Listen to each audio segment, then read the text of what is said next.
Hi friends, అందరికీ నమస్తే అండి. ఈరోజు నేనైతే ములక్కాడ వంకాయ పచ్చిరైతో కోడిగుడ్డు వండుతున్నాను. ఇన్ని రకాలు వేసి వండుకోవాలని అనుకుంటారేమో. ములక్కాయలు చూస్తే కొంచెమే ఉన్నాయి, వంకాయలు చూస్తే కొంచెమే ఉన్నాయి, రొయ్యలు కూడా కొంచెమే ఉన్నాయి.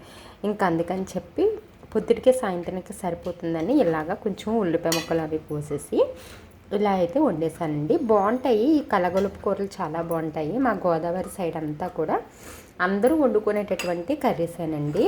ఈ పచ్చిరాయలు వేయడం వల్ల కూరకు టేస్ట్ వస్తుందో లేదు అంటే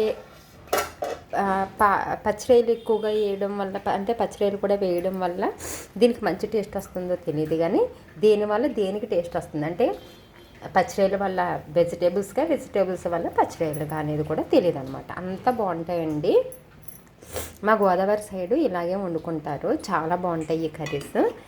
నేనైతే ఇదే వండానండి. కోడిగుడ్లు ఇవేనమాట వేసేసి ఈజీ ప్రాసెస్ అండి. మామూలుగానే ఉల్లిపాయ ముక్కలు, పచ్చిమిరపకాయ ముక్కలు, తర్వాత ములక్కాడ ముక్కల్ని నూనెలో బాగా మగ్గించేసుకోవాలి. తర్వాత వంకాయ ముక్కలు, పచ్చిరాయలు కూడా వేసి పసుపు వేసేసుకొని కొంచెం ఉప్పు వేసుకొని మగ్గించుకోవాలి.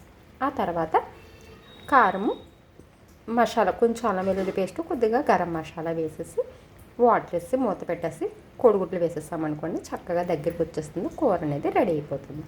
ఇది అన్నంలోకే కాదండి, చపాతీ, పూరి అలాంటి వాటిలో కూడా, పుల్కా ఇలాంటి వాటిలో కూడా బాగుంటుంది. ఈసారి మీరు కూడా ట్రై చేయండి. ఎలా వచ్చిందో కామెంట్ చేయండి. Thank you.